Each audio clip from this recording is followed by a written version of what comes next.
سڵاوتان لەبێ و ماندوو نەبن. پەیوەندی نێوان بنیامین نەتەنیاهو و ڕەجەب تەیب ئەردۆغان زۆر جاران لەلایەن زانایانی سیاسیەوە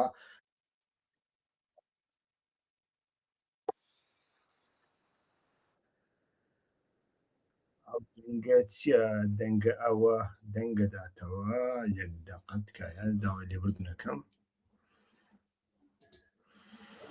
بەڵێ وابزانم ئێستا دەنگم دێ ببوورن کێشەیەکی تەکنیکی دەرکەوت دووبارەی دەکەمەوە. پەیوەندی نێوان بنیامین نەتەنیاهو و ڕەجەب تەیب ئەردۆغان زۆر جار لەلایەن زانایانی سیاسیەوە بە سیمبیۆزی دوژمنکارانە واتە پەیوەندیەک کە تێیدا دوو لایەنی نەیار سوود لە بوونی یەکتری دەبینن وەسف دەکرێت. لە کاتێکدا لێدوانەکانیان توندن و ئاماژە بە دۆخی جەنگ دەکەن، بەڵام ڕاستیەکە تێکەڵەیەکی ئاڵۆزە لە ڕەکەبەری جیۆپۆلۆتیکی و شانۆگەری ناوخۆیی نێوان ئەنقەرە و تەلەڤیڤ. لێرەدا چەند خاڵێکی سەرەکی دەخەینە ڕوو و لەوێدا تێدەگەین کە ڕەجەب تەیب ئەردۆغان و بنیامین نەتەنیاهۆ بۆ بەردەوام پێویستیان بە دژمنایەتیکردنی یەکتریە و ئەو دژمنایەتیکردنە ئایا بەڕاستی جەنگێکی ڕاستەقینەیە و یانیش سوودێکی ڕاستەقینەیە بۆ هەردوو لا. لێرەدا پرسیارە سەرەکیەکە ئەوەیە، ئایا تورکیا و ئیسرائیل بەڕاستی دەجەنگن، شەڕ دەکەن؟ ئەوان لە شەڕێکی سەربازی و ڕاستەوخۆدا نین، بەڵکو لە ناو جەنگێکی ساردی جیۆپۆلۆتیکی و جەنگێکی بازرگانیشدا. لە ڕووی سەربازیەوە هیچ شەڕێکی ڕاستەوخۆ نییە، بەڵام دوای ڕووخانی ڕژێمی ئەسەد لە سووریا لە کانونی یەکەمی 2024دا هەردوو وڵات هەوڵ دەدەن هەژمونی خۆیان لەوێ بچسپێنن. ئیسرائیل هێرشەکانی زیاد کردووە بۆ ڕێگریکردن لە پاشماوەکانی ئێران و حیزبوڵڵا، لە کاتێکدا تورکیا هەوڵ دەدات سیستەمە نوێیەکەی سووریا لە ژێر کاریگەری خۆیدا بمێنێتەوە. لە ئایاری 2024دا ئەردۆغان بە ڕەسمی بازرگانی لەگەڵ ئیسرائیل ڕاگرت، بەڵام ڕەخنەگران و ڕۆژنامەنووسانی لێکۆڵەر و بنکۆڵەر ئاماژە بەوە دەکەن کە کاڵاکان زۆرجار لە ڕێگای وڵاتی سێمینەوە وەک یۆنان یان بە نووسراو بۆ دەسەڵاتی فەڵەستینی گوایە ئەو کاڵایەنە دەچن و بەو شێوەیە بازرگانیەکە بەردەوام دەکات. بە سەرەتا تۆزێک لەسەر ئەو بازرگانیە ڕابوەستی.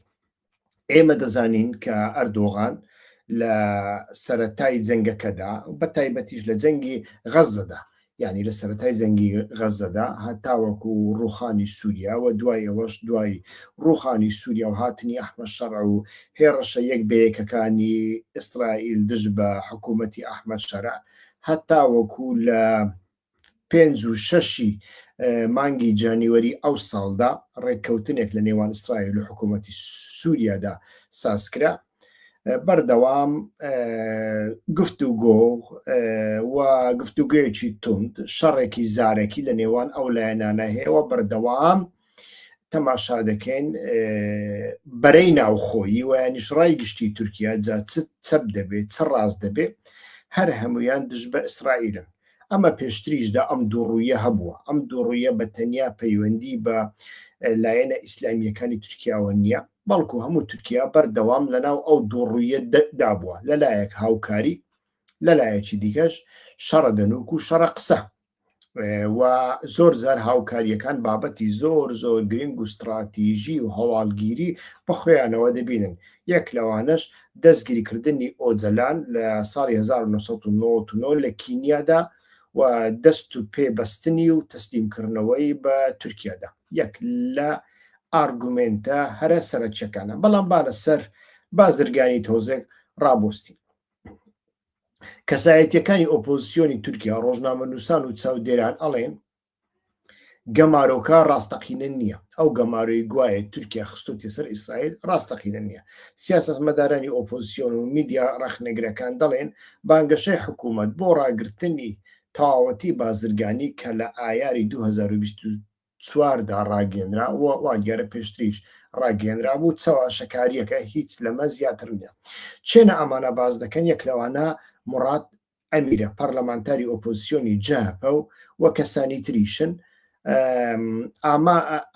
ئامارە ئیسرائیلەکان وەک بەڵگە دەهێننەوە، ینی ئامارە ئیسرائیلەکان وەک بەڵگە دەهێننەوە کە بەردەوامی هاوردەکردن لە تورکیاوە نیشان دەدەن، ئەمەش بۆ بە درۆخستنەوەی گێڕانەوەی حکوومەت و دەستگا لێکۆڵەرەوەکان وەک PI تورکی بیانەت و تورکیش مینوت ئەمانە زۆر جار لەسەر ئەو بابەتە قسەیان کردووە، تیشک دەخەنە سەر بەردەوامی جەریانی بازرگانی دوای بڕیاری ئابلۆقەدان ویانیش وەستاندنی بازرگانی تورکیا لەسەر ئیسرائیلدا. بەڵام ئیتر ئەمە بابەتێکە تەماشا دەکەین چاوە شەکاریەکی زۆر زۆر گەورەی تێدایە و بازرگانی هەتاوەکو ئێستا بە هیچ شێوەیەک نەوەستاوە، بەڵکو پۆڵێن کراوە، واتە ڕێڕەوەکەی گۆڕدراوە و ینی شاردراوەتەوە و بەشێک وەکو وتمان لە ژێرناوی یۆنان کەلوپە لە تورکیەکان دەستنە ئیسرائیل و بەشێکی دیکەش لە ژێرناوی یارمەتیدانی و یانیش بازرگانیکردن لەگەڵ حکوومەتی فەڵەستینی، حکوومەتی ڕامەڵڵا، ئەو کەلوپەلانە دەستنە ئیسرائیل و بە هیچ شێوەیەک فەڵەستینیەکان ئاگاشتیان لێ نییە.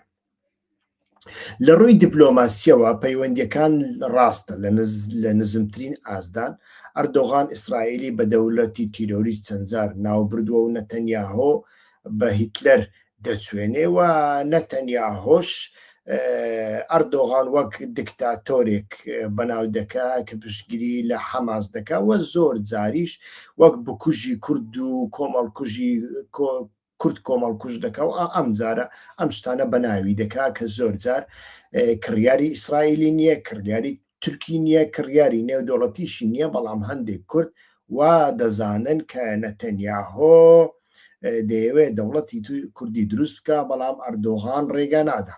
ئەوە هەمان نەتەنیاهۆ بوو جگە لە قسە لە سەردەمی ڕیفراندۆمدا هیچی نەکرد، بەڵکو حکوومەتی هەرێمی کوردستان و بە تایبەتی پارتی دیموکراتی کوردستانی پەمدا و لە کۆتاییدا بەتەنیا بەجێهێشت لەناو دەست و لەپی حەشدی شعبیدا. ئەگەر حکوومەتی بەغداد فریا نەکەوت باە حەشدی شعبی دەیتوانی هەتا زاخۆش بێ، بەڵام پێشتری ڕێککەوتنێک کرابوو کە حکوومەتی عراق هەتاوەکو پردێ بچێ کەرکک و ناوچەی مەخمور لە ژێر دەستی پارتی دیموکراتی کوردستان دەربێنێ، یعنی پارتی و یەکێتی بێگومان حکوومەتی هەرێم و یانیش کوردەکان، بەڵام لە پردێوە وەستی هەرواش ڕوویدا و نەتەنیاهۆ ئابلۆقەی خستە سەر عراق، لە بواری لۆبیدا شتێکی کرد بۆ دەوڵەتی ڕیفراندۆمەکە و لە ڕووی سەربازیشەوە هیچ شتێکی کرد، بەڵام هەتاوەکو ئێستاش تەماشا دەکەین زۆر کورد هەنا دەیانەوێ خەون بەوەوە ببین. بەڵام پرسیارەکەی ئێمە ئەوە نیە، پرسیارەکەی ئێمە ئەوەیە ئەو زمانە زبرەی نێوان هەردوولا خزمەت بەکێ دەکات. ئەم جۆرە قسانە خزمەت بە هەردوو سەرۆک دەکەن بۆ بەهێزکردنی پێگەیان لە ناوخۆی وڵاتەکان، واتە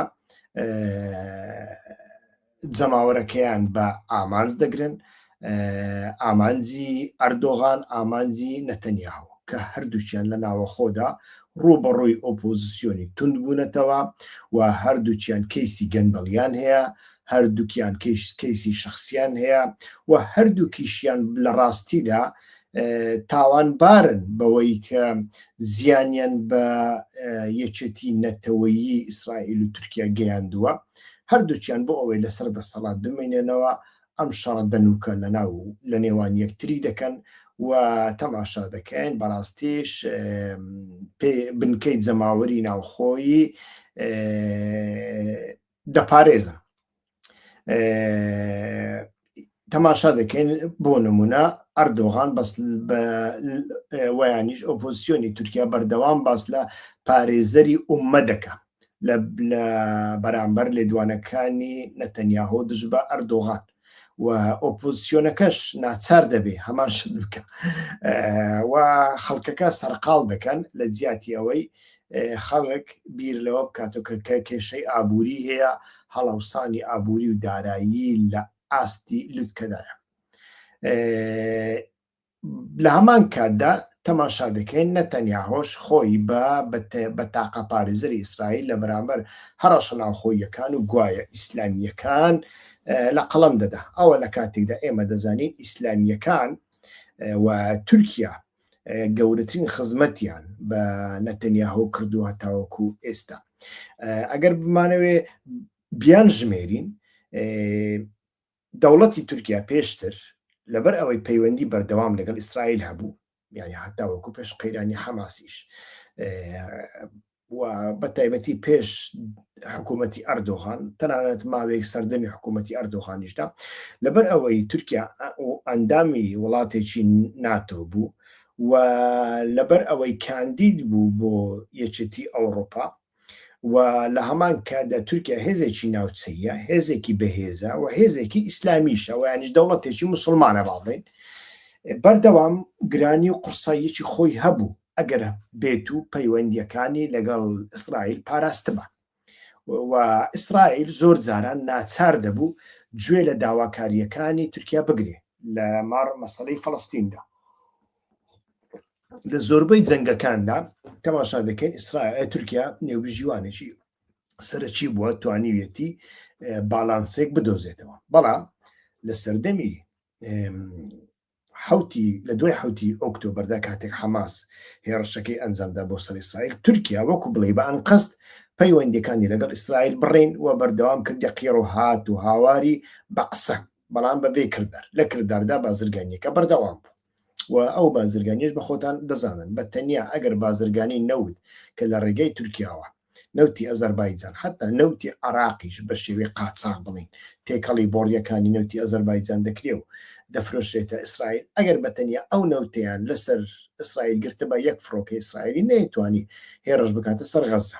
بەڵام ئەمانە هەر هەمویان ئەنجامدران و کاتێک پەیوەندیەکانیش بڕان، وڵاتێکی بەهێز و ئەندامی ناتۆ و یانیش نزیکی ئەوڕۆپا و یانیش هێزێکی ناوچەی نەما کە ئیسرائیل حیسابی بۆ بکە، ئیسرائیل بە ئارەزوی خۆی کۆمەڵکوژی لە غەزەدا ئەنجامدا. ئەمیان یەک.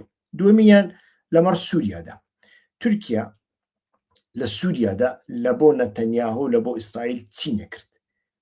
با بڵێن چی کرد؟ گەورەترین دیواری دژە ئیمپریالیستی، دژە زایۆنی لە ڕۆژهەڵاتی ناوەڕاست لە بەرامبەر ئیسرائیل سووریا بوو. هەتاوەکو سووریا هەبوو، هەتاوەکو سووریا بەهێز بوو، ئیسرائیل لە زۆربەی شەڕەکانیدا ناتوانین بڵێ سەرکەوتنێکی مطلقی بەدەستێنە. ڕاستە عەرەبەکان و سووریا نەیانتوانی و هیچ کات پارچە زەویەک لە ئیسرائیل داگیر بکەن، ئەگەر داگیریشیان کردبێت چەند سەعاتێک بووە. بەڵام ئیسرائیلیش بە هەمان شێوە نەیتوانیەوە بۆ نمونە وەکو ئێستا لە لوبنان بدە. شەڕەکەی 2008 لە نێوان حیزبوڵڵا و ئیسرائیل شاهێدە کە بە یارمەتی سووریا حیزبوڵڵا چ دەردێکی بە ئیسرائیل کرد و ئیسرائیلی چۆن ناچاری پاشەکشێ کرد. تەنانەت حیزبوڵڵا چۆن ناوخاکی ئیسرائیل، ئەو ناوچەی جەلیلی و ئەوانە حیزبوڵڵا بۆ ماوەی حوتوویەک ئەتوانین بڵێن کۆنتڕۆلی کرد.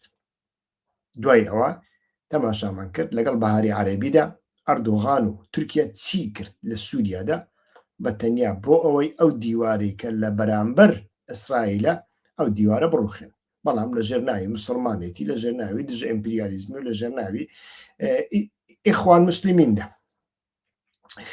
سەبارەت بە پێگەی ناوچەیی، جێگیرکردنی تورکیا وەک ڕێبەری جیهانی سوننە و تێپەڕاندنی پاشا عەرەبەکان و شەرعیەتدان بە سیاسەتە ئەمنیەکان و هێشتنەوەی پاڵپشتی هاوپەیمانە ڕاستەقینەکانی زۆر گرنگە لێرەدا باس بکەین.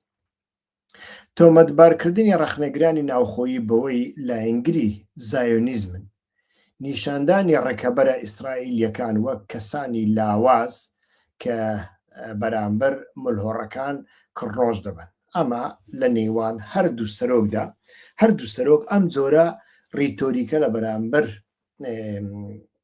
ئۆپۆزیسیۆنەکانیان بەکاردەهێنن. لەلایەک تورکیا ڕێکەبەرەکانی وەک ئەوە نیشان دەدا کە شەرعیەت بە سیاسەتە ئەمنیەکان و هێشتنەوەی ئیسرائیل دەدەن و ئیسرائیلیش بەردەوام کەسانی کە ڕەخنەی لێ دەگرن ڕەخنە لە سیاسەتی نەتەنیاهو دەگرن وەک کەسانی لاواز کە لە بەرامبەر ملهۆڕەکان کڕنۆژ دەبن لە قەڵەمدەدا. ئۆپۆزیسیۆنی هەردوو وڵات لە ناو تەڵەیەکدان چونکە ڕەخنەگرتن لە زمانە زبرەکەی سەرۆکەکان وەک بێوەفایی بۆ نیشتیمان وێنا دەکرێت. ئەمە لە هەموو شوێنێکی ئەم دنیایەدا، بەڵام بە تایبەتی لە ڕۆژهەڵاتی ناوەڕاستدا هەیە و لە ڕۆژهەڵاتی ناوەڕاستدا ئەمە شۆڕ بۆتەوە بۆ ناو سیاسەتی حیزبیش، واتە خیتابی حیزب. کاتێکە تۆ حیزبێک ڕەخنە بکەیت وەکو بێوەفایی لە بەرامبەر نیشتیمان وێنا دەکرێت. جاش سیغە و جاش میت و ئەم جۆرە شتانە هەتا وەکو ئێستاش تەماشا دەکەین بەردەوام لە ناو ڕیتۆریکی ئێمەدا هەیە.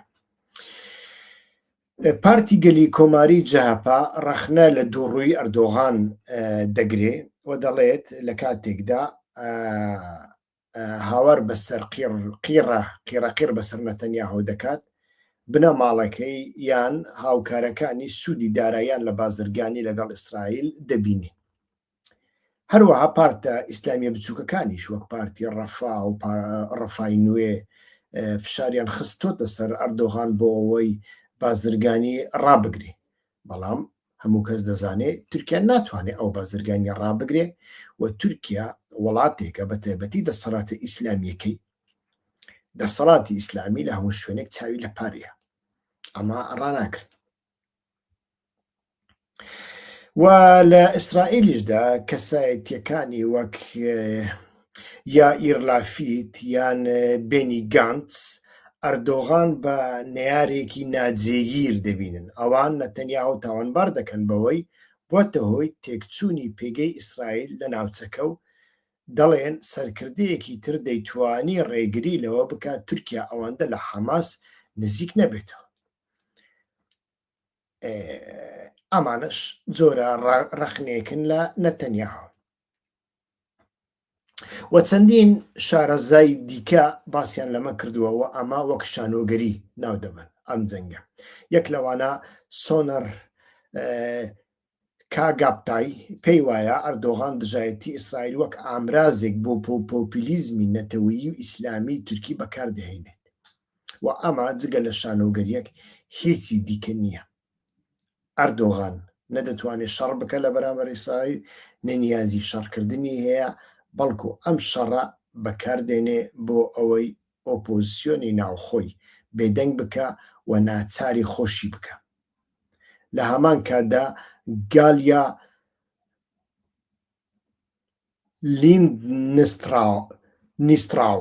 لیندنستراوس ئاماژە بە کلێنە استراتیژیەکە دەکات لە نێوان قسە توندەکانی تورکیا و مانۆڕە ئەمنیە ڕاستەقینەکانی ئیسرائیل.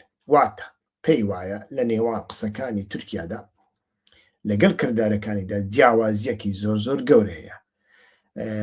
مەتین گورجان ڕەخنە لەوە دەگرێت کە سیاسەتی دەرەوەی تورکیا بۆتە باڕمتەی هەڵبژاردنە ناوخۆیەکە. ئەمە بابەتێکی زۆر گرنگە.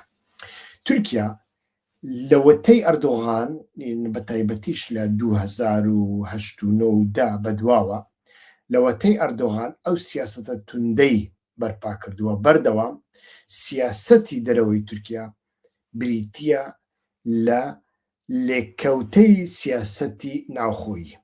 واتە لە بۆ سیاسەتی ناوخۆیی چ پێویست بێ تورکیا لە دەرەوە ئەمە دەکە. ئەگەر لە بۆ سیاسەتی ناوخۆیی شەڕکردن ویانیش شەڕە دەنوک مەبەستمانە، شەڕە قسە مەبەستمانە، پێویست بێ لەگەڵ ئیسرائیل دەیکە. ئەگەر پێویست بێ لەگەڵ بارزانی دەیکە، ئەگەر پێویست بێ لەگەڵ عێراق دەیکە، ئەگەر پێویست بوو با لەگەڵ ئەسەد دەیکرد و ئەگەر پێویست بێ لەگەڵ ئەمریکاش تەنانەت لەگەڵ ئەوروپا و لەگەڵ ناتۆ و لەگەڵ رووسیاش هەرچەندەکەم دەیکە. واتە تورکیا سیاسەتێکی دەرەکی زۆری نییە، بە تایبەتی مەبەستمان تورکیای ئەردۆغانە، واتە حکوومەت ئەوەی هەیە سیاسەتی ناوخۆییە. لە پێناوی سیاسەتی ناوخۆییدا چ پێویست بێ تورکیا ئەمە دەکات. کاتێکی خۆشتان بۆ خوازم، هەر بژین شاد و سەرکەوتوو بن. تکایە ڤیدیۆکانمان شێر بکەن، کەناڵەکەمان بە دۆست و هاوڕێیانتان بناسێنن. هەتا بەرنامەی ئایندا، کاتێکی خۆش.